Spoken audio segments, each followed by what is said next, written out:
Hi ಎಲ್ರಿಗೂ ನಮಸ್ಕಾರ. Dwarka children's hospital ಬೀದರ್ಗೆ ಸ್ವಾಗತ. ಈ ಹಾಸ್ಪಿಟಲ್ ಅಲ್ಲಿ ಎಲ್ಲಾ ರೀತಿಯಾದ ಫೆಸಿಲಿಟೀಸ್ ನಿಮಗೆ ಸಿಗುತ್ತೆ. NICU, ventilator, general ward, day care, children's OT, medical, vaccination, ambulance service, normal delivery, nebulisation, ಈ ರೀತಿ ಹಲವಾರು ಫೆಸಿಲಿಟೀಸ್ ನಿಮಗೆ ಸಿಗುತ್ತೆ. ಅಷ್ಟೇ ಅಲ್ಲದೆ ನಿಮಗೋಸ್ಕರ ಇನ್ಫ್ಯಾಕ್ಟ್ ಚೈಲ್ಡ್ ಸ್ಕ್ರೀನಿಂಗ್ ಕೂಡ ಇದೆ. Cough, fever, thyroid, diabetes, malaria, jaundice, typhoid, so ಈ ರೀತಿ ಹಲವಾರು ಪ್ರಾಬ್ಲಮ್ಸ್ಗೆ ಇಲ್ಲಿ ನಿಮಗೆ ಪರ್ಫೆಕ್ಟ್ ಸೊಲ್ಯೂಷನ್ ಸಿಗುತ್ತೆ. ಇಲ್ಲಿ ತುಂಬಾನೇ ಸ್ಪೆಷಲೈಸ್ಡ್ ಹಾಗೂ ಎಕ್ಸ್ಪೀರಿಯನ್ಸ್ ಡಾಕ್ಟರ್ಸ್ ನಿಮಗೆ ಟ್ರೀಟ್ಮೆಂಟ್ ಕೊಡ್ತಾರೆ. ಒಳ್ಳೆ ಹೆಲ್ತ್ ಎಷ್ಟು ಇಂಪಾರ್ಟೆಂಟು, ಚಾಯ್ಸ್ ಆಫ್ ಹಾಸ್ಪಿಟಲ್ ಅಷ್ಟೇ ಇಂಪಾರ್ಟೆಂಟು. ಸೊ ಚೂಸ್ ಮಾಡಿ ದ್ವಾರಕಾ ಚಿಲ್ಡ್ರನ್ಸ್ ಹಾಸ್ಪಿಟಲ್ ಬೀದರ್.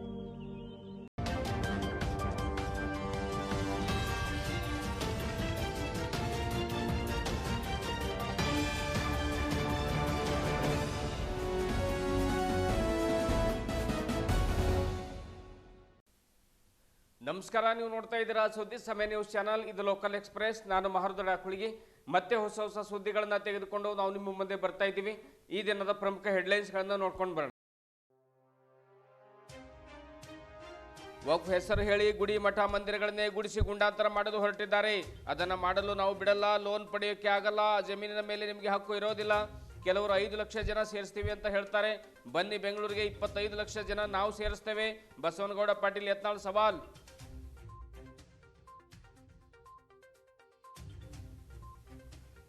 ಈಗ ಯಾವುದೇ ಚುನಾವಣೆ ಕೂಡ ಇಲ್ಲ, ಯಾರನ್ನು ಗೆಲ್ಲಿಸಬೇಕಾಗಿಲ್ಲ. ಜಾಫರ್ ಶರೀಫ್, ಹ್ಯಾರಿಸ್, ಧರ್ಮ್ ಸಿಂಗ್, ಖರ್ಗೆ ಸೇರಿದಂತೆ ಅನೇಕರು ಅವರ ಹೆಸರಿಗೆ ಮಾಡಿಕೊಂಡಿದ್ದಾರೆ. ಇಲ್ಲಿ 960 ಎಕರೆ ಜಮೀನು ವಕ್ಫ್ ಆಗಿದೆ. ಅದನ್ನು ವಾಪಸ್ ಅದೇ ಕುಟುಂಬಕ್ಕೆ ಕೊಡಿಸಲು ನಾವು ಬಂದಿದ್ದೇವೆ. ಕುಮಾರ್ ಬಂಗಾರಪ್ಪ. ಮೋದಿ ಅವರಿಗೆ ಶಕ್ತಿ ತುಂಬುತ್ತಾ ಡಿಸೆಂಬರ್ 24ರ ಬೆಳಗ್ಗೆ ಬೃಹತ್ ಪ್ರತಿಭಟನೆ ಮಾಡಲಿದ್ದೇವೆ. CM ಸಿದ್ದರಾಮಯ್ಯ ಎಲ್ಲಾ ನೋಟಿಸ್ ವಾಪಸ್ ಪಡಿತೀವಿ ಅಂತೇಳಿ ಬಸವಗಿರಿ ದೇವಸ್ಥಾನಕ್ಕೆ ನೋಟಿಸ್ ಕೊಡಿಸಿದ್ದಾರೆ.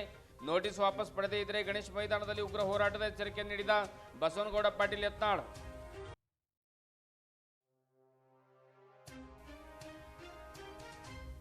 ಜಂಗಮ ಸಮಾಜದ ಕಾರ್ತಿಕ ಮಾಸದ ಸಮ್ಮೇಳನ ಹೈದರಾಬಾದ್ನಲ್ಲಿ ನಡೆದ ಸಮ್ಮೇಳನದಲ್ಲಿ 1600 ಜನ ಭಾಗಿ. ನಿರ್ಗತಿಕ ಮಹಿಳೆಯರಿಗೆ ಹೊಲಿಗೆ ಯಂತ್ರಗಳ ವಿತರಣೆ. ಎಲ್ಲ ವಯೋಮಾನದವರಿಗೆ ಕ್ರೀಡೆ ಮತ್ತು ಆಟಗಳನ್ನು ನಡೆಸಿ ವಿಜೇತರಿಗೆ ಬಹುಮಾನಗಳನ್ನು ವಿತರಣೆ ಮಾಡಲಾಗಿದೆ. ಪ್ರಭಯ ಸ್ವಾಮಿ.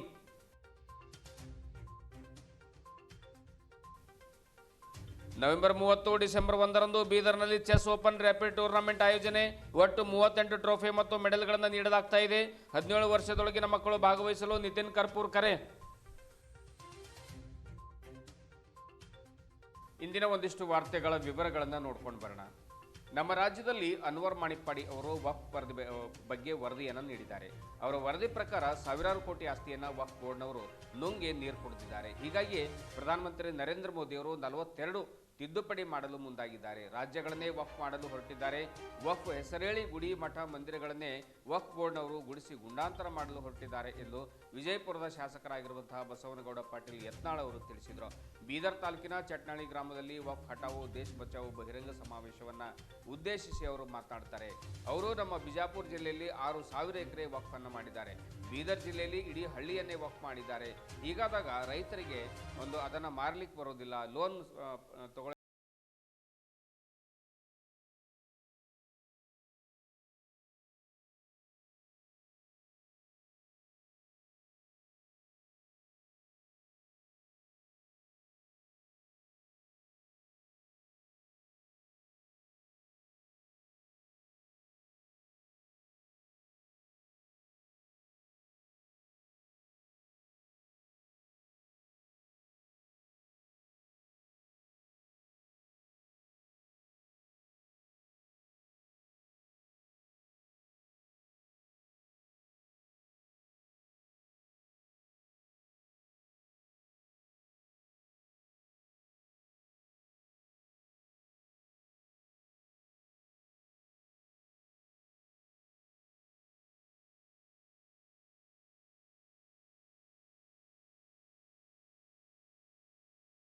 ನಾವು ಕೂಡ 25 ಲಕ್ಷ ಜನರನ್ನು ಸೇರಿಸ್ತೇವೆ ಎಂದು ಯತ್ನಾಳ್ ಅವರು ಕೆಂಡಾಮಂಡಲರಾದರು. JPC ಅಧ್ಯಕ್ಷರು ಈಗಾಗಲೇ ವಿಜಯಪುರಕ್ಕೆ ಬಂದು ಚರ್ಚೆ ಮಾಡಿದ್ದಾರೆ. ಕೇವಲ 42ನೇ ತಿದ್ದುಪಡಿ ಮಾತ್ರವಲ್ಲ, ಟ್ರಿಬ್ಯುನಲ್ ಅನ್ನೇ ವಜಾ ಮಾಡಬೇಕು. ತಿದ್ದುಪಡಿ ಮಾಡುವ ಹಕ್ಕು ಜಿಲ್ಲಾಧಿಕಾರಿಗಳಿಗೆ ನೀಡಿದೆ. ವಕ್ಫ್ ಅಮೆಂಡ್ಮೆಂಟ್ ಆಕ್ಟ್ ತರ್ತೀವಿ ಎಂದಿದ್ದಕ್ಕೆ ವಿಪಕ್ಷದ ಎಲ್ಲರೂ ಕೂಡ ವಿರೋಧ ಮಾಡಿದರು. ಜಾಯಿಂಟ್ ಪಾರ್ಲಿಮೆಂಟರಿ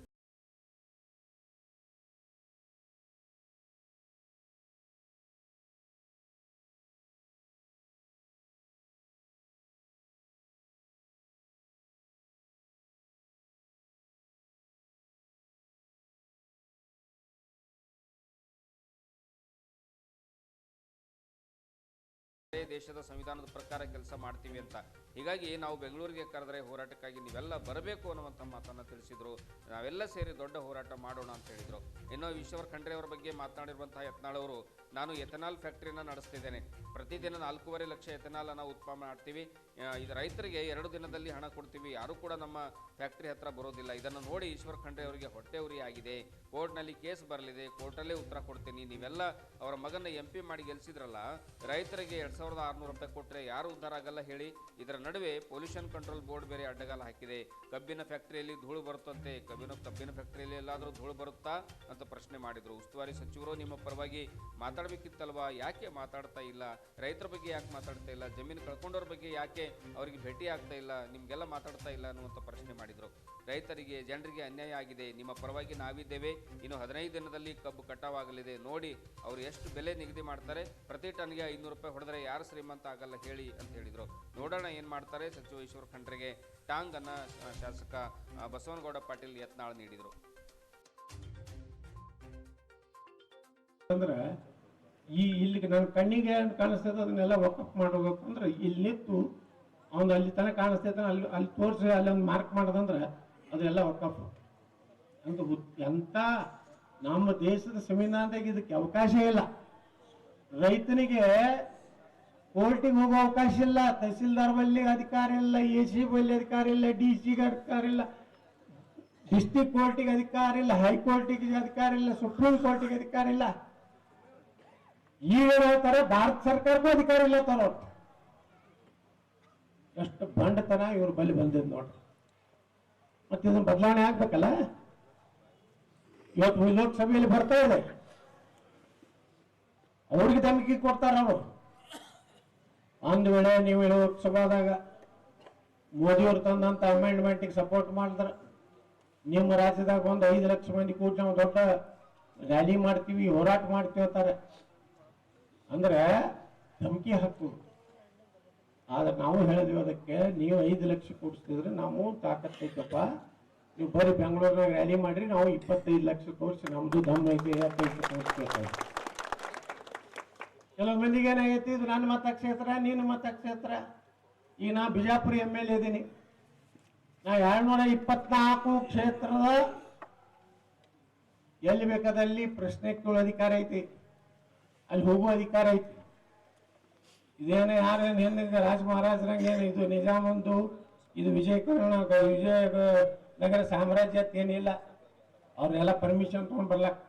ಎಲ್ಲಿ ಅನ್ಯಾಯ ಆಗ್ತದೆ ನಾವು ಹೋಗೋರೆ ಜನರ ಪರವಾಗಿ ನಮ್ಮ ಸರಿಯಾದ ಲೋಕಸಭೆಗೆ ತಿಳಿಸಿ ನಾವು ಹೇಳಿದ್ರು. ಜಾಯಿಂಟ್ ಪಾರ್ಲಿಮೆಂಟರಿ ಕಮಿಟಿ चेयरमैन रह रहे हो यत्नाल जी, तुम पूरे कर्नाटक में जो समस्या है किसानों का, जो मठ मंदिर का है, जो भी रहने दो, सभी आप कर्नाटक में एक टीम होके पूरा किसानों के चर्चा करके मेरे एक रिपोर्ट दे दो. हम क्या क्या इंक्लूड कर सकते हैं. 42 अमेंडमेंट ಅಷ್ಟೇ ಅಲ್ಲ, ನಮ್ಮ ಡಿಮಾಂಡ್ ಇರುವುದು ಟ್ರಿಬ್ಯುನಲ್ ಮೊದಲು ರದ್ದಾಗಬೇಕು. ನೇರವಾಗಿ ತಹಸೀಲ್ದಾರು, AC ಅವರು, DC ಅವರು ನಮ್ಮ ಕೋರ್ಟ್, ಹೈಕೋರ್ಟ್, ಸುಪ್ರೀಂ ಕೋರ್ಟ್ನಾಗ ನಡಿಬೇಕಿದು. ಟ್ರಿಬ್ಯುನಲ್ ರದ್ದಾಗತ್ತಂದ್ರೆ ರೈತಗ ಒಬ್ಬ ತಹಸೀಲ್ದಾರ್ ಮುಂದೆ ಹೋಗಿ, ಒಬ್ಬ AC ಮುಂದೆ ಹೋಗಿ ಅವ್ರಿಗೆ ಮನವರಿಕೆ ಮಾಡಿಕೊಟ್ಟು ನಮ್ಮ ಮುತ್ತ ತಗೊಂಡು ಅಂತ ಮಾಡಿಬಿಟ್ರೆ DC ಆರ್ಡರ್ ಮಾಡಿ DCಗೆ ನಮ್ಮ ಈ ಅಮೆಂಡ್ಮೆಂಟ್ ತರ್ತಾ ಇದ್ದೀವಿ ನಾವು ತಿದ್ದುಪಡಿ, ಅದು DCಗೆ ಪೂರ್ಣ ಅಧಿಕಾರ ಕೊಟ್ಟಿದ್ದೀವಿ ನಾವು. DC ಫೈನಲ್ ಅಥಾರಿಟಿ, ಅದ್ರ ಮ್ಯಾಗ ನಿಮ್ಗೆ ಅಲ್ಲಿ ಸಮಾಧಾನ ಆಗ್ಲಿಕ್ಕೆ ನೀವು ಕೋರ್ಟಿಗೆ ಹೋಗ್ರಿ, ಡಿಸ್ಟ್ರಿಕ್ಟ್ ಕೋರ್ಟಿಗೆ ಹೋಗ್ರಿ, ಹೈಕೋರ್ಟಿಗೆ ಹೋಗ್ರಿ, ಸುಪ್ರೀಂ ಕೋರ್ಟಿಗೆ ಹೋಗ್ರಿ. ಈ ತಿದ್ದುಪಡಿ ಅಂತ ತರೋದಕ್ಕೆ ವಿರೋಧ ಮಾಡ್ರಿ. ಇವತ್ತು ಅದು ಬರ್ತೈತೆ ಅಂತ ಹೇಳಿ ತಿಳ್ಕೊಂಡು, ಯಾಕಂದ್ರೆ ಹೋದ ಪಾರ್ಲಿಮೆಂಟ್ನಾಗನೇ ಅದು ಬಿಲ್ ಇಂಟ್ರೊಡ್ಯೂಸ್ ಆಯಿತು. ಕಾನೂನು ಮಂತ್ರಿಗಳು ಲೋಕಸಭೆಯಲ್ಲಿ ಅದನ್ನು ಮಂಡನೆ ಮಾಡಿದ್ರು. ಸಾಕಷ್ಟು ಪಾರ್ಟಿಗಳು ಎಲ್ಲರೂ ವಿರೋಧ ಮಾಡಿದ್ರು. ಮುಲಾಯಂ ಸಿಂಗ್ ವಿರೋಧ ಮಾಡ್ದ, ಲಾಲು ಪ್ರಸಾದ್ ವಿರೋಧ ಮಾಡ್ದ, ರಾಹುಲ್ ಗಾಂಧಿ ವಿರೋಧ ಮಾಡ್ದ, ಮಮತಾ ಬ್ಯಾನರ್ಜಿ ವಿರೋಧ ಮಾಡಿದ್ರು. ಎಲ್ಲರೂ ವಿರೋಧ ಮಾಡಿದಾಗ ಏನು ಮಾಡಿದ್ರು, ಜಾಯಿಂಟ್ ಪಾರ್ಲಿಮೆಂಟರಿ ಕಮಿಟಿ ಅಂತ. ಅದ್ರಾಗೆಲ್ಲ 32-31 ಮಂದಿ ಇರ್ತಾರೆ. ಎಲ್ಲ ಪಾರ್ಟಿ MP ಗಳು ಆ ಕಮಿಟಿ ಒಳಗೆ ಇರ್ತಾರೆ. ರಾಜಕಾರಣಿಗಳಿದಾರ. ಇದೇ ಹೇಳುದು ನಾನು, ಈ ವಕಫ್ದಾಗ ಒಬ್ಬರು ಮಾತಾಡ್ತಾರ, ಇಲ್ಲ ನಿಮ್ಗೆ ಹಲ್ಗ ಕೊಡ್ಸ್ಕೊಡ್ತೀವಿ ಯಾರೋ ಒಬ್ರು ಮಾತಾಡ್ತಾರ. ಇಲ್ಲಿ ಉಸ್ತುವಾರಿ ಮಂತ್ರಿ ಮಾತಾಡ್ಬೇಕಾಗಿತ್ತಿಲ್ಲ. ನಮ್ಮ ಬಿಜಾಪುರ ನಮ್ಮ ಎಂ ಬಿ ಪಾಟೀಲ್ ಭಾಳ ಇದು ಮಾಡ್ಲಕತ್ತದ. ನಾ ಹೇಳಿದೆ ಸುಮ್ಮನೆ ನೀವು ಸ್ಟೇಟ್ಮೆಂಟ್ ಕೊಟ್ಟು ಚಲೋ ಎಂ ಬಿ ಪಾಟೀಲ್ ನೀವು ಎಲ್ಲರೇ ಹೇಳ್ಬಿಡ್ರೆ ಒಂದು ಇಂಚಿನ ಹಿಂದೂಗಳು ಆಗಲಿ ಯಾವ ಹಾಕಿದಾಗಲಿ ನಾವು ವಕಫ್ ಮಾಡಿಸ್ಕೊಡಿದ್ರೆ ಇನ್ನೇನು ಮಾಡ್ತೀನಿ ಇನ್ನೇನು ಮಾಡ್ತೀನಿ ಅಂತ ನಿಮ್ಮ ಮಂತ್ರಿ ಯಾಕೆ ಹೇಳಿಲ್ಲ? ಹೇಳ್ಬೇಕಾಗಿತ್ತಲ್ಲ, ನಿಮ್ಮ ಕರೆದು ಮಾತಾಡ್ಬೇಕಾಗಿತ್ತು. ಏನು ಅಂಜಬೇಡ್ರಪ್ಪ ನಾ ಇದೀನಿ ಇಲ್ಲ ಕೆಳಗಡೆ ನಾವು ಬಿಜಾಪುರದಿಂದ ಶಿವಮೊಗ್ಗದಿಂದ ಬೆಂಗಳೂರಿನಿಂದ ನಮ್ಮ ರಮೇಶ್ ಜಾರಕಿಹೊಳಿ ಅವ್ರ ಗೋಕಾಕನಿಂದ ನಿಮ್ಮ ಊರಿಗೆ ಬಂದೀವಿ. ನಮಗೇನು ಕೆಲಸ ಇಲ್ಲ, ನಮ್ಮ ಮತಕ್ಷೇತ್ರ ನಾವು MLA ಇದೀವಿ, ನಮಗೂ ಅಲ್ಲಿ ಜನ ಅದಾರ. ಆದ್ರೆ ನಾವು ಬಂದಿದ್ದ ಉದ್ದೇಶ ಬಂಧುಗಳೇ ಯಾವುದೇ ರಾಜಕೀಯ ಉದ್ದೇಶಕ್ಕೆ ಬಂದಿಲ್ಲ. ನಾನೇನು ಹೇಳಿದ್ರಲ್ಲ ಕುಮಾರ ಬಂಗಾರಪ್ಪ ನಾವೇನು ಇಲೆಕ್ಷನ್ ಈಗ ನಮ್ದೇನೋ 3.5 ವರ್ಷ MLA ಇದೀವಿ, ಅಲ್ಲಿಂದ MP ಇಲೆಕ್ಷನ್ ಮುಗಿದದ, ಮತ್ತೇನದ ಚುನಾವಣೆ ಅದ. ಅವನಿಗೆ ಈ ಬಂದು ನಾವು ರೈತರ ಸಲುವಾಗಿ ಬಂದು ಅಟ್ಟೆ, ರೈತರಿಗೆ ಅನ್ಯಾಯ ಜನರಿಗೆ ಅನ್ಯಾಯ ಯಾವುದೇ ಜಾತಿಯಲ್ಲೂ ಇಲ್ಲ. ಆ ಜನರಿಗೆ ತೊಂದರೆ ಆಗ್ಬಾರ್ದಕ್ಕೆ ನಾವು ಬಂದೀವಿ. ನೀವು ಗಟ್ಟಿಯಾಗಿರಿ. ನಾವು ಭಾಳ ಸಂತೋಷ ಆಗಿತ್ತು. ನಮ್ಮ ಈಶ್ವರ್ ಸಿಂಗ್ ಠಾಕೂರ್ ನಾವೆಲ್ಲ ಮಾತಾಡ್ಕೊತ ಬಂದೀವಿ. ಏನ್ರಿ ಹಂಗ ಚಟ್ನಳ್ಳಿ ಒಳಗೆ ಏನಾತಂದ್ರೆ ಇಡೀ ಊರು ಒಂದಾಗಿ ನಿಮ್ಗೆ ಸ್ವಾಗತ ಮಾಡ್ತಾರೆ. ನೀವು ಏನೂ ತಲೆ ಕೆಡಿಸ್ಕೋಬೇಡ್ರಿ, ಟೆನ್ಷನ್ ಮಾಡ್ಕೋಬೇಡ್ರಿ. ಅವ್ರು ಇಡೀ ಊರು ನೀವು ಬಂದ ಮ್ಯಾಗಿಟ್ಟು ಖರೆ ಹೋರಾಟಕ್ಕೆ ಬಂದಾಗ ಹಾರ ಹಾಕಬಾರ್ದು, ಅದ್ರ ಪ್ರೀತಿಲಿ ಹಾಕಿರಿ. ಅದಕ್ಕೆ ಮುಂದಿನ ದಿವಸನಾಗ ನಾವೇನು ಕಬ್ಬು ಐತಿಲ್ರಿ ಭಾಳ ಐತಿ. ಅದಕ್ಕೆ ಇನ್ನೊಂದು 15 ದಿವಸ ತಡ್ರಿ, ಅವ್ರ ರೇಟ್ ಡಿಕ್ಲೇರ್ ಮಾಡ್ಕೊಂಡು ನಾನೇ ಮಾಡ್ತೀನಿ. ಆ ಡಿಕ್ಲೇರ್ ಮಾಡಿದ ತಕ್ಕೋರಿ 15 ದಿವಸ ರೊಕ್ಕ ಕೊಡ್ಲಾಕತ್ತಂದ್ರೆ ಇವ್ರು ಬಬ್ಬಡಿ ಲೆಕ್ಕದಾಗೆ ತರ್ತೀನಿ ಎಲ್ಲಾರು. ಪಾಪ ಎಷ್ಟು ರೈತರಿಗೆ ದೊಡ್ಡದಿಲ್ಲ ಅದು ದಬ್ಬಾಳಿಕೆ ಅಂದ್ರೆ ಅಟ್ರಾಸಿದಾಗ ತಗೊಂಡು ಒಂದು 500 ರೂಪಾಯಿ ಒಂದು ಟನ್ನಿಗೆ ಅವ್ರು ಹೊಡಿತಾರೆ ಅಂದ್ರೆ ಎಷ್ಟು ಶ್ರೀಮಂತರಾಗಿರ್ಬೇಕು ರೈತರಿಗೆ.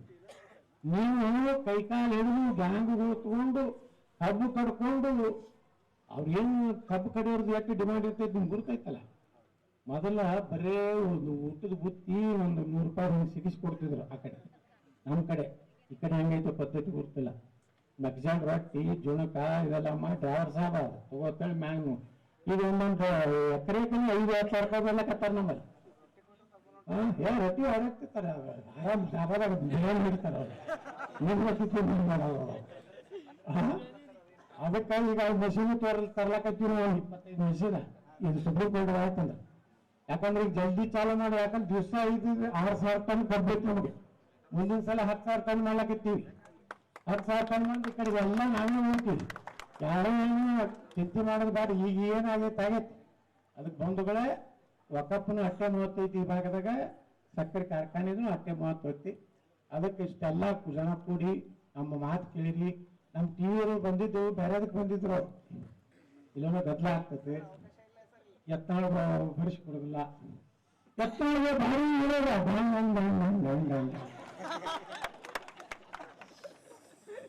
ಇವತ್ತು ಸತ್ತ ಹೇಳ್ಕೊಂಡು ಹೋಗಿ ಎತ್ತಾಳ ತುಂಬಿಡಪ್ಪ ಅನ್ನ ಕೂತು ಬರೋಬ್ಬರ ಆಯ್ತು. ಎತ್ತಾಳ ನಂದೇ ಅಂತ ಹೇಳ್ತು ಲೆಕ್ಕ ಹಾಕಿ ಟಿವಿಯವರು ಇವರೆಲ್ಲ ಹಳ್ಳಾಗಿಟ್ಟು ಒಳಗೆ ಬರೋದು ಕೇಳಿಕಿಗೆ ಅದೇ ಬೆದರ್ನಾಗ ನಮ್ಗೆ ಸ್ಟೇಟ್ಮೆಂಟ್ ತಗೊಂಡು ಡ್ಯಾಂಡ್ ಹೋಗ್ಬಿಡ. ಇವತ್ತ ಉದ್ದೇಶಪೂರ್ವಕವಾಗಿ ಹರಣ ಬಂದಾರ. ಯಾಕಪ್ಪ ಅಂದ್ರ ಚಟ್ನಾಡಾಗ ಎತ್ನಾಳ ಅಪಮಾನ ಆಗ್ತದ. ಈ ಹೋರಾಟ ಇಲ್ಲೇ ಬಗ್ ಬಡಿತೀವಿ ಅಂತೇಳಿ 100%. ನಾ ಯಾವಾಗ 100% ಮಾತಾಡ್ತೇನೆ. 100% ನಾ ಸೇಫ್ ಅದೀನಿ. एक रहे तो सेफ है, सच बोले तो ನಾವು ಸೇಫ್ ಆಗಿ. ಹಿಂಗಾಗಿ ನಾನು ಹೊರಗೆ ಹಾಕೋದಾಗಲ್ಲ. ಯಾರಿಗೆ ಅನ್ಸೋದಿಲ್ಲ, ಎದಕ್ಕೆ ಅನ್ಸೋದು? ಜನರ ಸಲ ಕೇಳ್ತೀನಿ. ನಮಗೆ ನಿಮ್ಗೆ ನೀವು ಇಲ್ಲೇನೋ ಅಪಸ್ವರ ಆಗ್ತದ, ಯತ್ನಾಳ ಅಪಮಾನ ಮಾಡ್ತಾರ, ಧಿಕ್ಕಾರ ತರತೆ ಟಿವಿ ಬಂದಿರ್ತಾರೆ. ನೀವು ಅಲ್ಲ ತಯಾರಿಲ್ಲ ಜೈಕಾರ ಹಾಕಿ ಬಂದ ಹಾರ ಹಾಕ್ಲಾಕತ್ತೀರಿ. ನೀವು ಅದನ್ನ ಹೈಲೈಟ್ ಮಾಡಿಲ್ಲ.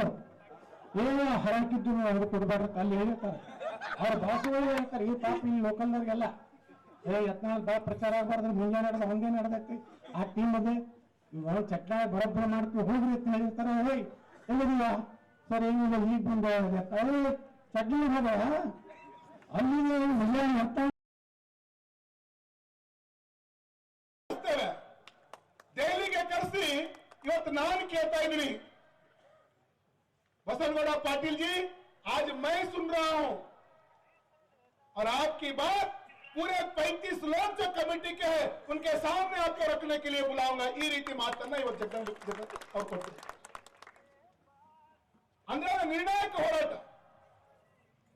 ಮತ್ತೆ ಕೇಂದ್ರ ಸರ್ಕಾರ ಏನು ತೀರ್ಮಾನ ಮಾಡಿದೆ ಈ ಮಸೂದೆಯನ್ನ ತಿದ್ದುಪಡಿ ಮಾಡ್ಬೇಕಂತೇಳಿ പക്ഷെ ನಾನು ಅಲ್ಲಿ ಕಾಡಸಿದ್ದೇಶ್ವರ ಸ್ವಾಮೀಜಿ ಒಂದು ಉದಾಹರಣೆನ ಕೊಟ್ಟಿದ್ರು. ಒಂದೇ ಟೈರ್ ಪಂಕ್ಚರ್ ಆಗಿದ್ರೆ ಅದನ್ನ ರಿಪೇರಿ ಮಾಡಬಹುದು. ರಿಪೇರಿ ಮಾಡೋದಲ್ರ, ಎರಡು ಟೈರ್ ಪಂಕ್ಚರ್ ಆಗಿದ್ರೆ ರಿಪೇರಿ ಮಾಡಬಹುದು, 10 ಟೈರ್ ಪಂಕ್ಚರ್ ಆದ್ರೆ ರಿಪೇರಿ ಮಾಡಬಹುದು. ಒಂದೇ ಟ್ಯೂಬ್ ಅಣ್ಣ, ಟ್ಯೂಬ್ 42 ಕಡೆ ಪಂಕ್ಚರ್ ಆಗಿದ್ರೆ ಆ ಟೈರ್ ನಡೆಸ್ಲಿಕ್ಕೆ ಆಗತ್ತಾ? ಟ್ಯೂಬ್ ನಡೆಸ್ಲಿಕ್ಕೆ ಆಗತ್ತಾ? ಅದನ್ನ ಕಿತ್ತು ಬಿಸಾಕ್ಬೇಕಾಗ್ತದೆ. ಯಾವ ಕಾನೂನು 42 ಸಂಶೋಧನೆ ಮಾಡಬೇಕಾಗಿದೆ ಅಂತ ಕಾನೂನು ಇರುವುದು ಯಾಕೆ ಅಗತ್ಯ? ಅದಕ್ಕೆ ಅಲ್ಲಿ ಅಣ್ಣವ್ರು ಹೇಳಿದ್ರು, ನಾವು ಮನವಿ ಮಾಡ್ತೇವೆ ಇದನ್ನ ಈ ಕಾನೂನನ್ನ ಈ ವಕ್ಫ್ ಕಾನೂನನ್ನ ಕಿತ್ತು ಒಗಿಬೇಕನ್ನುವಂತ ಮಾತನ್ನ ಹೇಳಿದ್ರು. ಅದಕ್ಕಾಗಿ ಇವತ್ತು ನಮಗೂ ಕೂಡ ಅವ್ರು ಹೇಳಿದ್ರು, ನಾನು ಚಟ್ಟಳ್ಳಿಗೆ ಬರ್ತೇನೆ, ಬಿಜಾಪುರ ಒಳಗೆ ಹೇಳಿದ್ರು, ನಾನು ಚಟ್ಟಳ್ಳಿಗೆ ಬರ್ತೇನೆ, ನಾನು ಧರ್ಮಾಪುರ್ಗೆ ಬರ್ತೇನೆ, ನಾನು ಇಲ್ಲೇ ಬಂದು ಅಹವಾಲುಗಳನ್ನ ಸ್ವೀಕಾರ ಮಾಡ್ತೇನೆ, ರೈತರ ಮಾತನ್ನ ಕೇಳ್ತೇನೆ ಅಂತೇಳಿ ಅಲ್ಲೇ ಹೇಳಿದ್ರು. ಕೊಟ್ಟ ಮಾತಂತೆ ಇವತ್ತು ಚಟ್ಟಳ್ಳಿ ಗ್ರಾಮಕ್ಕೆ ಬಂದಿದ್ದಾರೆ. ಒಂದು ಮಾತನ್ನ ಹೇಳಿಕೆ ಬಯಸ್ತೇವೆ, ನಾನೇನಿದೆ ಆರ್ ಪಾರ್ಕಿ ಲಡಾಯಿ ಯಾವುದೇ ಕಾರಣಕ್ಕೆ ವಕ್ಫ್ ಬೋರ್ಡ್ನಿಂದ ನಮ್ಮ ಜಮೀನನ್ನ ವಾಪಸ್ ಪಡಿತೀವಿ.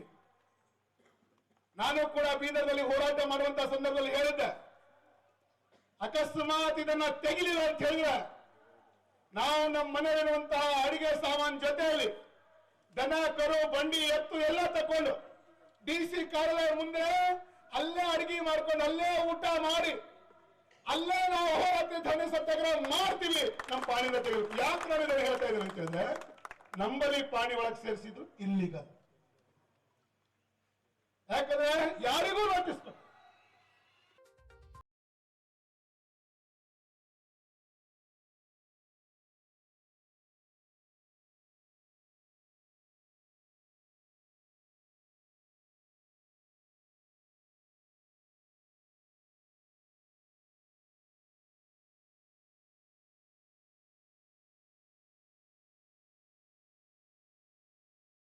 ಸ್ಮಶಾನ ಅಂತೆಲ್ಲ ಸೂಚಿಸಲಾಗಿತ್ತು. ಆದರೆ ಇಂದು ಅದೇ ಒಂದು ದೊಡ್ಡ ಪಿಡುಗಾಗಿದೆ. ನನ್ನನ್ನು ಅಲ್ಪಸಂಖ್ಯಾತ ಹಾಗೂ ಹಿಂದುಳಿದ ವರ್ಗಗಳ ಸಮಿತಿ ಅಧ್ಯಕ್ಷರನ್ನಾಗಿ ಮಾಡಿದ್ರು. ಆಗ ವಕ್ಫ್ ಜಾಗದ ಪ್ರತಿಯೊಂದು ಒಂದು ಫೈಲನ್ನು ನಾನು ನೋಡಿದ್ದೇನೆ ಅನ್ನುವಂಥ ಮಾತನ್ನು ಕುಮಾರ್ ಬಂಗಾರಪ್ಪ ಹೇಳಿದರು. ಬೆಂಗಳೂರಿನಲ್ಲಿ ವಿನ್ಸನ್ ಮ್ಯಾನರ್ ಎನ್ನುವಂತಹ ಹೋಟೆಲ್ ಇದೆ, ಅದು ಸಾವಿರಾರು ಕೋಟಿ ಲಾಭ ಮಾಡ್ಕೊಳ್ತಾ ಇದೆ.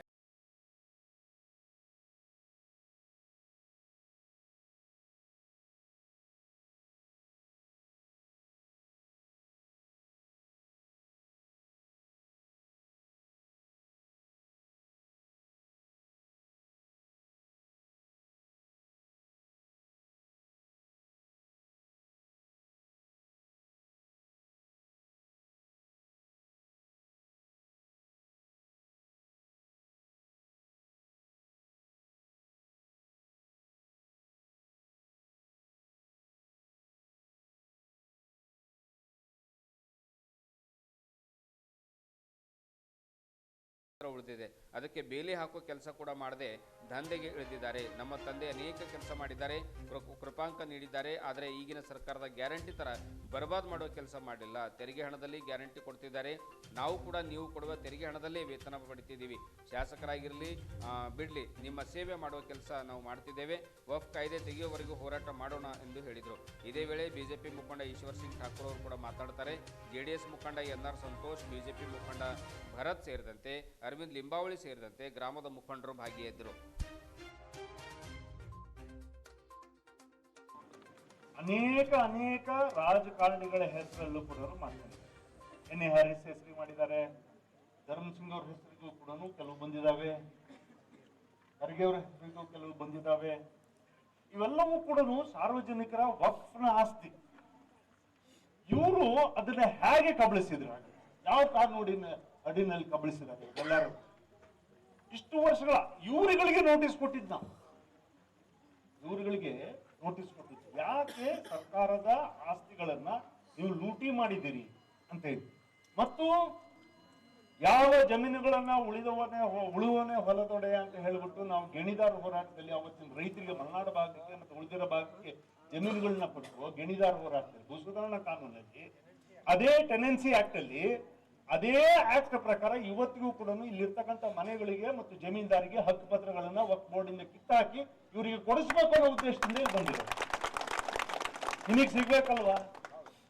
ಅದ್ರಲ್ಲಿ ಯಾವುದೇ ಜಾತಿ ಮತ ಧರ್ಮ ಇರಬಹುದು, ಅದರಲ್ಲಿ ಯಾವುದೇ ಹಿಂದೂ ಮುಸ್ಲಿಂ ನಾವು ಯಾರು ಇದನ್ನ ರಾಜಕೀಯವಾಗಿ ಮತ್ತು ಧಾರ್ಮಿಕವಾಗಿ ಇದನ್ನ ಯಾವ್ದು ನಾವು ತಗೊಂಡಿಲ್ಲ. ಅವನಿಗೆ ದಕ್ಕಬೇಕು, ನ್ಯಾಯಯುತವಾಗಿ ಅವನಿಗೆ ದಕ್ಕಬೇಕು.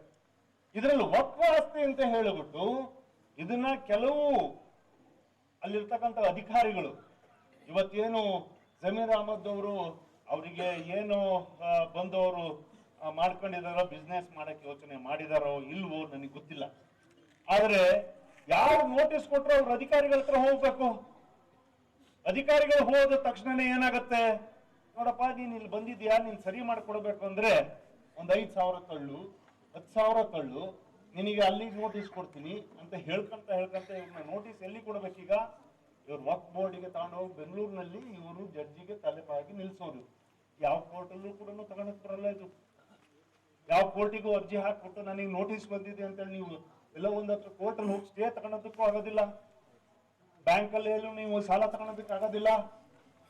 ಎಲ್ಲವೂ ನಿಂತ್ಕೋಬೇಕು. ವಕ್ಫ್ ಬೋರ್ಡ್ ಅಲ್ಲಿ ಒಂದು ಸಣ್ಣ ಕೋರ್ಟ್ ಅಂತ ಹೇಳ್ಬಿಟ್ಟು ಕಾನೂನಲ್ಲಿ ಮಾಡಿದ್ದಾರೆ, ವಕ್ಫ್ ಟ್ರಿಬ್ಯುನಲ್. ಅದಕ್ಕೆ ಸಿಇಒ, ಚೀಫ್ ಎಕ್ಸಿಕ್ಯೂಟಿವ್ ಆಫೀಸರೇ ಆ ಕೋರ್ಟ್ ಅನ್ನ ನಡೆಸ್ತಾರೆ. ಅವರು ಏನ್ ಮಾಡ್ತಾರೆ, ಅವರು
ಮತ್ತು ವಿಶೇಷವಾಗಿ ತಾವೆಲ್ಲರೂ ಏನ್ ಹಾಕೊಂತೀರಿ, ನಿಮ್ದು ರಾಜ್ಯ ಸರ್ಕಾರ ಎಷ್ಟು ಹಿಡಿತಾ ಇದೆ, ಕೇಂದ್ರ ಸರ್ಕಾರ ಇದು ಡಬಲ್ ಹಿಡಿತಾ ಇದೆ ನಿಮಗೆ. ಹಂಗಾಗಿ ತಮ್ಮದೇ ಆದಂತ ಒಂದು ಇನ್ಫ್ಲೂಯೆನ್ಸ್ ಮಾನ್ಯ ನಮ್ದು ಆಯ್ತು, ಹರೀಶ್ವರ ಹೇಳತ್ತಾರ ನಮ್ದು ಮಾನ್ಯ ಪ್ರಧಾನಮಂತ್ರಿಗಳು ಇವತ್ತು ದೇಶ ಬಗ್ಗೆ ಚಿಂತೆ ಮಾಡಿ, ಬಡವರ ಬಗ್ಗೆ ಚಿಂತೆ ಮಾಡಿ ಎಲೆಕ್ಷನ್ ದಿನ ಒಂದು ಸಂದೇಶ ಕೊಟ್ಟಿದಾರ, ಯಾರಿಗೂ ಅನ್ಯಾಯ ಮಾಡೋದಿಲ್ಲ, ಇದು ಕಾನೂನು ತರ್ತೀವಿ, ನ್ಯಾಯ ಒದಗಿಸ್ತೀವಿ ಎಂಬ ನಿಟ್ಟಿನಲ್ಲಿ ಬಾಬಾ ಸಾಹೇಬ್ ಅಂಬೇಡ್ಕರ್ ಅವರೇನು ಸಂವಿಧಾನ ಕೊಟ್ಟಿದಾರ, ಆ ಸಂವಿಧಾನ ಅಡಿಯಲ್ಲಿ ನಾವೆಲ್ಲ ಕೆಲಸ ಮಾಡಬೇಕಾಗಿದೆ. 1 ಇಂಚ್ ಅತ್ತ ಇತ್ತ ಹೋಗಲ್ಲಪ್ಲೆ ನಾವು ಕೆಲಸ ಮಾಡ್ತೀವಿ ಎಂಬ ನಿಟ್ಟಿನಲ್ಲಿ ಮಾನ್ಯ ಪ್ರಧಾನಮಂತ್ರಿಗಳು ಹೇಳಿದ್ದಾರೆ. ಹಾಗಾಗಿ ಇವತ್ತ ತಾವೇನು ಹೋರಾಟಕ್ಕೆ ಹೊರಗಾಗಿದ್ರಿ, ನಮ್ಮ ಬೀದರ್ ಸಮಸ್ತ ಈ ಒಂದು ರೈತರ ಪರವಾಗಿ, ಬಡವರ ಪರವಾಗಿ ಯಾರ್ಯಾರು ಹೋಗಿದೆ ಅವರೆಲ್ಲ ಪರವಾಗಿ. ಯಾಕಂದ್ರೆ ರಾಜ್ಯ ಸರ್ಕಾರದಲ್ಲಿ ಇವು 2 ಟೋನ್ ಇದ್ದಂಗೆ. ಮಾನ್ಯ ಮುಖ್ಯಮಂತ್ರಿಗಳು ಹೇಳ್ತಾರೆ, ನಾವೆಲ್ಲ ನೋಟಿಸ್ ವಾಪಸ್ ತಗೊಂಡೇವು. ಎಲ್ಲಿ ತಗೊಂಡಿರಿ ಹೇಳ್ರಿ, ಹೇಳ್ರಿ. ಮತ್ತೆ ಎಲ್ಲ ನಿಮ್ ತಲಾಟಿಗಳಿಗೆ ಕಳಿಸಿ ಎಲ್ಲ ವಾಪಸ್ ತಗೊಂಡು ನಾಳೆ ಸಂಜೆವರೆಗೆ ವಕ್ಫ್ ಇದ್ದಂಗೆಲ್ಲ ತೆಗೆದಾಕಿದ್ದೀವಿ ಎಂಬ ನಿಟ್ಟಿನಲ್ಲಿ ಒಂದು ಘೋಷಣೆ ಮಾಡ್ರಿ, ಅದಕ್ಕೆಲ್ಲ ಹಿಮ್ಮತ್ತು ಮಾಡಿ. ಅದು ಇಲ್ಲ. ಮಂತ್ರಿಗಳೇ ಬಂದು ಹೇಳ್ತಾರ, ಮುಖ್ಯಮಂತ್ರಿಗಳೇ ಬಂದು ಹೇಳ್ತಾರ, ಇಂಥ ಸರ್ಕಾರ ಆಗಿದೆ. ಹಾಗಾಗಿ ಇವತ್ತಿನ ಕಬಳಿಕೆ ಕರ್ನಾಟಕ ದೊಡ್ಡ ಮಟ್ಟದಲ್ಲಿ ಆಗಿದೆ ಅಂತ ಎಲ್ಲರೂ ಹೇಳ್ತಾ ಇದ್ದಾರೆ. ಈ ಕಬಳಿಕೆ, ಈ ಒಂದು ವಕ್ಫ್ ಬೋರ್ಡ್ ದಿನದ ನೀತಿಗಳು, ರೂಲ್ಸ್, ಕಾನೂನು ನಮ್ಮ ಪ್ರಧಾನಮಂತ್ರಿಗಳಾದಂತಹ ನರೇಂದ್ರ ಮೋದಿ ಅವರು ಚೇಂಜ್ ಮಾಡಬೇಕು. ಇದಕ್ಕೇನದ ಒಂದು ಕರೆಕ್ಟ್ ಶುದ್ಧ ಏನದ ಒಂದು ನೀತಿ ಏನದ ನಿಯಮ ಮಾಡ್ಬೇಕಂತ ಹೇಳಿ ಇವತ್ತು ನಡೆಸಿದ್ದಾರೆ. ಹಾಗಾಗಿ ಈ ಹೋರಾಟದಿಂದ ಜನ ಜಾಗೃತಿ ಆಗಬೇಕು. ಈ ಹೋರಾಟದಿಂದ ಇವತ್ತ ಬೀದರ್ ಹಿಡ್ಕೊಂಡೆ ಬೆಂಗಳೂರು ತನ, ಮೈಸೂರು ತನ ಎಲ್ಲರೂ ಏನದ ಗೆದ್ದವರು. ನೀವ್ಯಾರೋ ಒಂದು ಸಮುದಾಯದ ಓಟ್ ತಗೊಂಡು ಗೆದ್ದಿಲ್ಲ. ಈಶ್ವರ್ ಖಂಡ್ರೆ ಅವರು ಒಂದು ಸಮಾಜ ಓಟ್ ತಗೊಂಡಿಲ್ಲ. ಸಾಗರ್ ಖಂಡ್ರೆ ಅವರು ಒಂದು ಸಮಾಜ ಓಟ್ ತಗೊಂಡಿಲ್ಲ. ಇಲ್ಲೆಲ್ಲರೂ ಗೆದ್ದವರೆಲ್ಲ ಎಲ್ಲ ಸಮಾಜ ಓಟ್ ತಗೊಂಡ್ರಿ ನೀವು. ಹಾಗಾಗಿ ಈ ವಕ್ಫ್ ಬೋರ್ಡ್ ನಲ್ಲಿ ಎಷ್ಟು ಅನ್ಯಾಯ ನಡೀತಾ ಇದೆ. ಈ ವಕ್ಫ್ ಬೋರ್ಡ್ ನಲ್ಲಿ ರೈತರು ಇವತ್ತು ಬೀದಿಗೆ ಬಂದಿದ್ದಾರೆ. ಇವತ್ತು ಮಕ್ಕಳಿಗೆ ಏನನ್ನೋದು ಇವತ್ತು ಗೊಳವ ಅಳ್ತಾ ಇದ್ದಾರೆ. ಹಾಗಾಗಿ ಇದಕ್ಕೆ ಕರ್ನಾಟಕದಿಂದ, ಕರ್ನಾಟಕ ಕ್ಯಾಬಿನೆಟ್ ನಲ್ಲಿ ಈಶ್ವರ್ ಖಂಡ್ ಅವರು ಆವಾಜ್ ಎತ್ತಬೇಕು. ವಕ್ಫ್ ಬೋರ್ಡ್ ಏನದ ನೀತಿ ಚೇಂಜ್ ಆಗ್ಬೇಕು. ಇವತ್ತೇನದ ಸಿದ್ದರಾಮಯ್ಯ ಅವರು ಮುಖ್ಯಮಂತ್ರಿಗಳು ಏನ್ ಹೇಳ್ತಾ ಇದಾರ, ಪಾಣಿನಲ್ಲಿ ಇದ್ದಂತ ಹೆಸರು ತೆಗೆಸ್ತೇವೆ, ಇದಕ್ಕೆ ಯಾರು ಒಪ್ಪುದಿಲ್ಲ. ಒಂದಿನ ಹೆಸರು ತೆಗೆಸ್ತೀರಿ, ಒಂದಿನ ಹೆಸರು ಹಾಕ್ಸ್ತೀರಿ. ಇದು ನಮಗೆ ಬೇಕಾಗಿಲ್ಲ. ಕಾನೂನು ಮುಖಾಂತರ ರೂಲ್ ಚೇಂಜ್ ಆಗಬೇಕು. ಕಾನೂನು ಚೇಂಜ್ ಆಗಿ ನಮ್ಮ ಹೆಸರು ಪಾಣಿಗೆ ಹೋಗ್ಬೇಕು. ಇಲ್ಲೊಂದ್ರೆ ಹೋರಾಟ ದೊಡ್ಡ ಮಟ್ಟ ನೋಡಿ ನಾವು ಪಾಣಿ ತೆಗೆದಿ ಮತ್ತೊಂದು 2 ದಿನ ಮತ್ತೆ ಪಾಣಿಗೆ ಹಾಕೋ ಅಂದ್ರೆ ಆ ದೊಡ್ಡ ಸಂಕಟ ಸಿಗ್ಬೇಕು. ಇವತ್ತು ಕೇಂದ್ರದಲ್ಲಿ ಹಿಂದಿನ ದಿನದ ಕಾಂಗ್ರೆಸ್ ಸರ್ಕಾರಗಳು ಬಂದಾಗೆಲ್ಲದ ಈ ವಕ್ಫ್ ಬೋರ್ಡ್ ಏನದ ಮನ್ಸಿಗೆ ಬಂದಾಗ ಏನದ ಪವರ್ ಕೊಟ್ಟಿದ್ದಾರೆ. ಹಾಗಾಗಿ ನಮ್ಮ ಮಾಜಿ ಮಂತ್ರಿಗಳು ಕುಮಾರ್ ಏನದ ಬಂಗಾರಪುರ ಹೇಳ್ತಾ ಇದ್ರು, ಅವ್ರು 15 ವರ್ಷ ಏನದ ಈ ಒಂದು ಕಮಿಟಿ ಏನದ ನಡೆಸಿದ್ದಾರೆ. ಇವತ್ತು ನಾನು ಈ ಒಂದು ನಮ್ದೇನದ ಬಸವನಗೌಡರು ಬಿಜಾಪುರ ದೊಡ್ಡ ಮಟ್ಟನ ಆಗಿದೆ. ಹಾಗಾಗಿ ಇನ್ನೂ ಏನದ ತಾವೆಲ್ಲ ಬಂದು ನಮಗೆಲ್ಲ ಧೈರ್ಯ ತುಂಬಿರಿ, ಶಕ್ತಿ ತುಂಬಿರಿ. ಇವತ್ತು ನಾನು ನಿಮ್ಮೆಲ್ಲರ ಬಂದವರಿಗೆ ಏನದ ನೀವು ಯಾರು ಹೆದರಬೇಕಾಗಿಲ್ಲ. ಈ ಕಮಿಟಿ ಜೊತೆ ಪೂರಾ ಭಾರತೀಯ ಜನತಾ ಪಾರ್ಟಿ ಇದೆ. ಏನದ ಈ ಕಮಿಟಿ ಜೊತೆ ಕೇಂದ್ರ ಸಪೋರ್ಟ್ ಇದೆ. ಇದು ವಿಶೇಷವಾಗಿ ವಕ್ಫ್ ಬೋರ್ಡ್ ತೆಗಿಬೇಕಂತ ನರೇಂದ್ರ ಮೋದಿ ಅವರು ಏನದ ಕಾನೂನು ಚೇಂಜ್ ಮಾಡ್ಬೇಕಂತ ನಡೆಸಿದಾರ. ಆಗ್ಬೇಕು. ನೀವು ತಿಳ್ಕೊರಿ, ಬಹಳಷ್ಟು ಪತ್ರಿಕೆ ಬಂದಿದೆ. ಕುಮಾರ್ ಬಂಗಾರಪ್ಪ ಹೇಳಿದ್ದು ನಾನು ಓದಿನಿ. ಎಷ್ಟು ಕಾಂಗ್ರೆಸ್ ನಾಯಕರ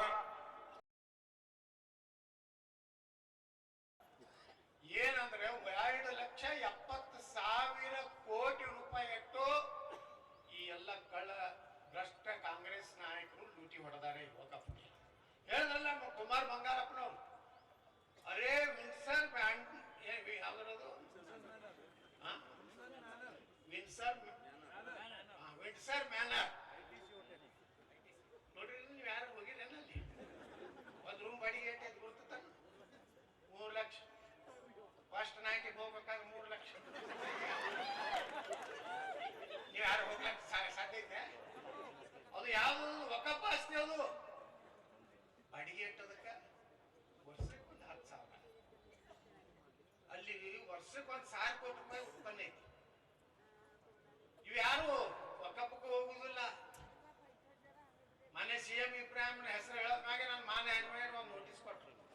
ಕೊಡೋದು ಅವ್ನು ಕೊಟ್ಟಸಿ ನಾನು ನೋಟಿಸ್ ಕೊಟ್ರ ನೀ ಸಾವು ಯಾರಿಗಾರ ಅಂಟಿಸಿರ್ಬೇಕು. ಬಸವಣ್ಣನ ವಚನ ಕತಿ ಪತಿ ಹೇಳಿ ಎಲ್ಲ ನಾಟಕ ಮಾಡಿ ಈ ಬಸವಣ್ಣ ವಚನ ಅನಾದ್ಮೇಲೆ ಈಗ ಖುಷಿ ಆಗ್ತಾವು. ನಮ್ಗೇನು ಬಸವಣ್ಣ ವಚನ ಬರೋದಿಲ್ರಪ್ಪ, ನಾವೇ ಬಸವಣ್ಣ ಇದ್ದಾಗ ನಾವ್ಯಾಕೆ ಮಾತ್ರ ಬಸವಣ್ಣನ ಹೆಸರು ಹೇಳ್ಕೊಂಡು ಸೇಮೆ ಮನೆ ಕಳಿಸೀನಿ. ಇಂಥ ಪ್ಲೇಸ್ನಾಗ ನೀ ಒಕ್ಕಪ್ಪದಿಟ್ಟು ಅದು ಎಂಥದ್ದು ಸ್ಮಶಾನಿಕ ಏನು ಅನ್ನೋತಲ್ಲ ಕಬ್ರಸ್ತಾನಕ್ಕಿಟ್ಟು ಜಾಗ ತಗೊಂಡು ಆಸ್ತಿ ಹೊಡ್ಕೊಂಡಂತವ್ರು ಕಬ್ರಸ್ತಾನೇ ಬಿಡುದಿಲ್ಲ ಅಂದ್ಮ್ಯಾಗ ನಿಮ್ಮನ್ನ ಎಲ್ಲಿ ಬಿಡ್ತಾರೆ ಇವರು? ಒಂದು ವೇಳೆ ಅದು ಬಹಳ ಬಹಳ ಕೆಟ್ಟ ಕಾನೂನು. ನಮ್ಮ ಪ್ರಧಾನಮಂತ್ರಿಗಳು ನಿನ್ನೆ ಒಂದು ಬಹಳ ಒಳ್ಳೆಯ ಅದ್ಭುತ ಮಾತಾಡ್ಯಾರ. ಭಾರತ ಡಾಕ್ಟರ್ ಬಾಬಾ ಸಾಹೇಬ್ ಅಂಬೇಡ್ಕರ್ ಅವರು ಬರೆದಂತ ಸಂವಿಧಾನದ ಮೇಲೆ ನಡೀತದ. ಅದರಲ್ಲಿ ಬಾಬಾ ಸಾಹೇಬ್ ಅಂಬೇಡ್ಕರ್ ಅವರ ಸಂವಿಧಾನದಲ್ಲಿ ವಕಫ್ ಬರುವಂತದ್ದು ಎಲ್ಲೂ ಶಬ್ದನೇ ಇಲ್ಲ. ಬಾಬಾ ಸಾಹೇಬ್ ಅಂಬೇಡ್ಕರ್ ಅವರು ಮೊದಲೇ ಹೇಳಿದ್ರು, ಆರ್ಟಿಕಲ್ 370 ಕಾಶ್ಮೀರಕ್ಕೆ ವಿರೋಧ ಮಾಡಿದ್ರು, ಭಾರತ ಪಾಕಿಸ್ತಾನ ಎರಡು ಇಬ್ಬಾಗ ಆಗೋದಕ್ಕೆ ವಿರೋಧ ಮಾಡಿದ್ರು.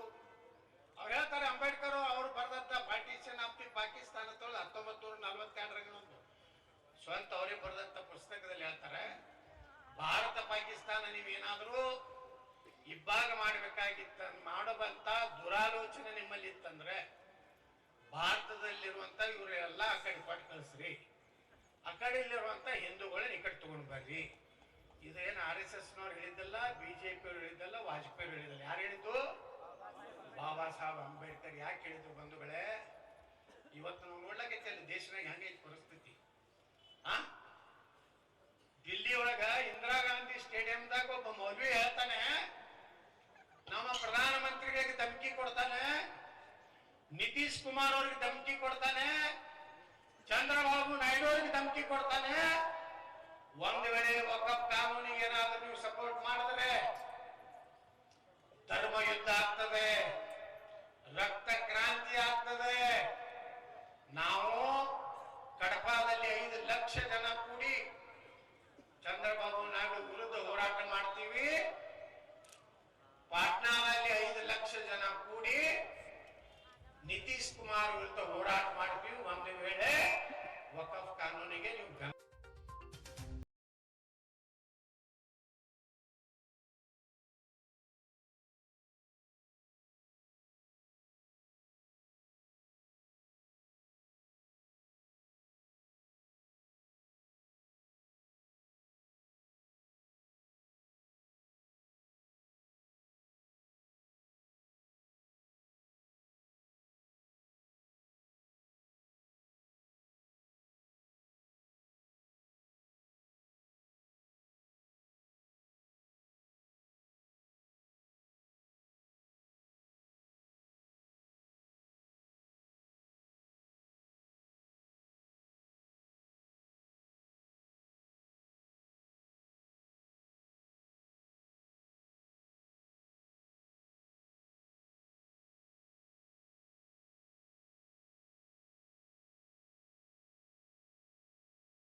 अगर काय को घर पे अगर कोई जेंट्स रहेगा तो उनको भेजते तो काम पे जाओगे, तो दोपहर को एक बार टेस्टिंग होता है. उसके लिए उन्होंने दोपहर को एक बार आके चेक करते हैं कि these are 2 times of checkers. तो हम लोग क्या है, मॉनिटर्स है, पब्लिक का हम लोग मॉनिटर है. तो इसके लिए मैं आपको और एक बार निवेदन करता हूँ, ये जो एसोसिएशन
ಉಪಯೋಗ ಪಡೆದುಕೊಳ್ಬೇಕು ಎನ್ನುವಂತಹ ಮಾತನ್ನ ಕರ್ಪೂರ್ ಅವರು ಹೇಳಿದರು. ಅನುಭವಿ ಚೆಸ್ ಆಟಗಾರ ಮತ್ತು ತರಬೇತುದಾರರಾಗಿರುವಂತಹ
ಪ್ರಥಮವಾಗಿ ನಮ್ಮ ಈ ಕರೆಗೆ ತಾವೆಲ್ಲರೂ ಸ್ಪಂದಿಸಿ ಮುಂದೆ ಬಂದು ಈ ಪ್ರೆಸ್ ಮೀಟಲ್ಲಿ ನಮಗೆ ಕವರೇಜ್ ಕೊಡ್ತಾ ಇದ್ದೀರಿ. ಅದಕ್ಕಾಗಿ ಅನೇಕ ಧನ್ಯವಾದಗಳು ಎಲ್ರಿಗೂ. ಮತ್ತು ಆನಂತರ ಈ ಚೆಸ್ ಏನು ಟೂರ್ನಮೆಂಟ್ ಆಗ್ತಾಯಿದೆ, ಸ್ಪರ್ಧೆ ಆಗ್ತಾಯಿದೆ, ಅದರ ಸಂಬಂಧದಲ್ಲಿ ಸ್ವಲ್ಪ ಮಾಹಿತಿ ಕೊಡ್ತೀನಿ. ಆನಂತರ ಇದರ ವಿಶೇಷ ಲಾಭಗಳೇನು ಅದ್ರ ಬಗ್ಗೆನೂ ಸ್ವಲ್ಪಲ್ಲಿ ತಿಳಿಸಲು ಬಯಸ್ತೀನಿ. ಇದು ಚೆಸ್ ಇದು ಚೆಕ್ ಮೇಟ್ ಅನ್ನೋ ಹೆಸರಿಂದ ನಾವು ಒಂದು 2024ರಲ್ಲಿ ಏನು ಮಾಡ್ತಾ ಇದ್ವಿ. ಬರುವ ಶನಿವಾರ 30 ನವೆಂಬರ್ ಮತ್ತು 1 ಡಿಸೆಂಬರ್ ಈ 2 ದಿನಗಳಲ್ಲಿ ಇದೊಂದು ರ್ಯಾಪಿಡ್ ಟೂರ್ನಮೆಂಟ್ ಅಂತಾರೆ. ರ್ಯಾಪಿಡ್ ಅಂದರೆ ಇದು ಸ್ಪರ್ಧೆ ಸ್ಪೀಡ್ ಇದರಲ್ಲಿ ಇದೆ. ಈ ರೀತಿ ಒಂದು ಟೈಮ್ ಲಿಮಿಟ್ ಕ್ಲಾಸಿಕಲಲ್ಲಿ 2.5-3 ತಾಸು ಇರ್ಬೋದು, ಇದರಲ್ಲಿ ಗಂಟೆ ಇರ್ಬೋದು. ಇದರಲ್ಲಿ ಮ್ಯಾಕ್ಸಿಮಮ್ ಅರ್ಧ ತಾಸಿನಲ್ಲಿ, ಅರ್ಧ ಗಂಟೆಯಲ್ಲಿ ಇದು ಮುಗಿಸ್ತೀವಿ. ಈ ರೀತಿ ಒಂದು ನಿಯಮಾವಳಿ ಪ್ರಕಾರ ಹೋಗ್ತೀವಿ. ಇದರಿಂದ ಲಾಭಗಳೇನು ಅಂದರೆ, ತಮಗೆ ಬಹುಶಃ ಭಾಳಷ್ಟು ಜನರಿಗೆ ಇದೆಲ್ಲ ಗೊತ್ತಿದೆ. ಪ್ರಚಂಡ ಮೆಮೊರಿ ಪವರ್, ಜ್ಞಾಪಕ ಶಕ್ತಿ ಇದರಲ್ಲಿ ವೃದ್ಧಿ ಆಗುತ್ತೆ ಮಕ್ಕಳಿಗೆ ವಿಶೇಷವಾಗಿ. ಅದಕ್ಕೆ ನಾವು ಮಕ್ಕಳನ್ನು ಉದ್ದೇಶಿಸಿ ಇದು ಮಾಡ್ತಾ ಇದ್ದೀವಿ. ಆಮೇಲೆ ನ್ಯೂರಲ್ ಕನೆಕ್ಟಿವಿಟಿ ಅಂತಾರೆ. ಇದು ನ್ಯೂರಲ್ ಅಂದರೆ ನಮ್ಮ ಬ್ರೈನ್ ನ್ಯೂರಾನ್ಸ್, ನಮ್ಮ ಮಸ್ತಿಷ್ಕದಲ್ಲಿ ಏನು ನ್ಯೂರಾನ್ಸ್ ಅಂತ ಏನು ಸೆಲ್ಸ್ ಇದೆ, ಅದ್ರ ಕನೆಕ್ಟಿವಿಟಿ, ಅದ್ರ ಕನೆಕ್ಷನ್ ಇರುತ್ತಲ್ಲ, ಅದು ಚೆನ್ನಾಗಿ ಬೆಳೆದು ಸ್ಪೀಡ್ ಕ್ಯಾಲ್ಕುಲೇಷನ್ಗೆ ಹೆಲ್ಪ್ ಮಾಡ್ತದೆ. ಭಾಳ ವೇಗವಾಗಿ ಎಂಥದ್ದು ಗಣಿತ, ಲೆಕ್ಕಾಚಾರ ಮತ್ತು ಕ್ಯಾಲ್ಕುಲೇಷನ್ ಇವುಗಳಿಗೆ ಸಹಾಯಕವಾಗುತ್ತದೆ. ಇದು ಒಂದು ಸೈಂಟಿಫಿಕ್ ರಿಸರ್ಚ್ ಮೇಲೆ ಈ ಮಾತನ್ನು ಹೇಳಲಾಗಿದೆ. ಇದು ವಿಶ್ವದಾದ್ಯಂತ ಇದು ಆಮೇಲೆ ನಮಗೆ ಎಂಟ್ರೀಸ್ ಇಲ್ಲಿವರೆಗೆ 50+ ಎಂಟ್ರೀಸ್ ಪಾಸ್ ಆಗಿದೆ. 28 ನವಂಬರ್ವರೆಗೆ ನಾವು ಇದು ಮಾಡಿದ್ವಿ, ಲಾಸ್ಟ್ ಡೇಟ್ ಆಫ್ ಎಂಟ್ರಿ. 150 ಅಷ್ಟೇ ಪಾರ್ಟಿಸಿಪೆಂಟ್ಸ್ ನಾವು ರೆಸ್ಟ್ರಿಕ್ಷನ್ ಮಾಡ್ತಾಯಿದ್ದೆ. ಯಾಕಂದರೆ ನಮಗೆ ಏನು ಅಲ್ಲ ಆಯೋಜಿಸ್ತಾ ಇದ್ದೀವಲ್ಲ, ಅದು ಹಾಲು ಸ್ವಲ್ಪ ಅಕೊಮಡೇಷನ್ ಅಷ್ಟು ಚೆಸ್ ಬೋರ್ಡ್ಸು ಅಷ್ಟೆಲ್ಲ ಅಕೊಮಡೇಟ್ ಆಗಲ್ಲ. ಅದಕ್ಕೆ 150 ರೆಸ್ಟ್ರಿಕ್ಷನ್ ಮಾಡಿದ್ವಿ. ನಾವು ಪೂರ್ಣ ವಿಶ್ವಾಸ ಇದೆ, ನಾವು 150 ಎಂಟ್ರೀಸ್ ನಾವು ಬರಲೇ ಬರುತ್ತೆ. ಅಂದ್ರೆ ನಮ್ಮ ಪತ್ರಿಕಾ ಮಾಧ್ಯಮಗಳು ಹೇಳ್ತೀವಿ, ಇದು ನೀವು ಒಳ್ಳೆ ಕವರೇಜ್ ಕೊಟ್ಬಿಟ್ರೆ ಇದು ನಾವು ಇವತ್ತು ರಿಲೀಸ್ ಕೂಡ ಮಾಡ್ತಾ ಇದ್ದೀವಿ. ಸ್ವಲ್ಪ ಪತ್ರಿಕಾ ಮಾಧ್ಯಮದಿಂದ ಎಲ್ಲ ಕಡೆ ಸುದ್ದಿ ಹರಡಿಸ್ಲಿ. ಸೊ ಇದರಲ್ಲೆಲ್ಲ ಡೀಟೇಲ್ಸ್ ಇದೆ, ಟೂರ್ನಮೆಂಟ್ ಯಾವ ಥರ ಕಂಡಕ್ಟ್ ಮಾಡ್ತೀವಿ ಅದೆಲ್ಲ ಅಂತೇಳಿ. ಆ್ಯಂಡ್ ಇನ್ನೊಂದು ಖುಷಿ ಮಾತೇನೆಂದರೆ, ನಮ್ಮ ಬೀದರ್ ಲೋಕಲ್ ಸಿಟಿ ಬಿಟ್ಟು ಹುಮನಾಬಾದು, ಗುಲ್ಬರ್ಗ ಕೂಡ ಅಲ್ಲಿಂದ ಕೂಡ ಎಂಟ್ರೀಸ್ ಬರ್ತಾ ಇದೆ ನಮ್ಮ ಹತ್ರ. ಇದು ಇನ್ನೊಂದೇನಂತಂದರೆ, ಆಯೋಜಿಸ್ಬೇಕಂದ್ರೆ ಯೋಜನೆ ಯಾವ ಥರ ಬಂತಂದ್ರೆ, ತಮಗೆಲ್ಲರೂ ಸ್ವಲ್ಪ ಗೊತ್ತಿದ್ರು, ಭಾಳ ಸುದ್ದಿ ಆಗಿತ್ತು. ಮೇ 2023ರಲ್ಲಿ ನಾನು Nitin Karpur Rotary Club New Century ಅಧ್ಯಕ್ಷ ಆಗಿದ್ದೆ. ಆ ಸಮಯದಲ್ಲಿ ಒಂದು IMA ಹಾಲಲ್ಲಿ ಟೂರ್ನಮೆಂಟ್ ಕಂಡಕ್ಟ್ ಮಾಡಿದ್ವಿ. ಅದರಲ್ಲಿ ನಮಗೆ ಒಳ್ಳೆ ರೆಸ್ಪಾನ್ಸ್ ಇತ್ತು. 111 ಮಕ್ಕಳು ಪಾರ್ಟಿಸಿಪೇಟ್ ಮಾಡಿದರು. ಅದರಲ್ಲಿ ಆ ಸಮಯದಲ್ಲಿ ನಮ್ಮದು ಭಾಳ ಜನ, ಅಂದರೆ ನಮ್ಮದು ಡೆಪ್ಟಿ ಕಮಿಷನರ್ ಆದಂಥ ಗೋವಿಂದ ರೆಡ್ಡಿ ಅವರು ಕೂಡ ನಮ್ಮದು ಆ ಕಾರ್ಯಕ್ರಮದಿಂದ ಬಂದಿದ್ದರು. ಆ್ಯಂಡ್ ಅವಳು ಸ್ವತಃ ಅವ್ರ ಮಗಳು ಕೂಡ ಆಡಿದಳು ಆ ಟೂರ್ನಮೆಂಟಲ್ಲಿ. ಆ ಥರ ಏರ್ಫೋರ್ಸ್ ಸ್ಕೂಲ್ ಆಗಿದ್ದರು, ಸೆಂಟ್ರಲ್ ಸ್ಕೂಲ್ ಆಗಿರ್ಬೋದು, ಗುರುನಾನಕ್ ಸ್ಕೂಲ್ ಆಗಿರ್ಬೋದು, ಜ್ಞಾನಸುಧ ಆಗಿರ್ಬೋದು, ಗ್ಲೋಬಲ್ ಸೈನಿಕ್ ಅಕಾಡೆಮಿ, ಈ ಥರ ಎಲ್ಲ ಸ್ಕೂಲ್ ಮಕ್ಕಳು ಅದರಲ್ಲಿ ಪಾರ್ಟಿಸಿಪೇಟ್ ಮಾಡಿದರು. ಮೇ 2023.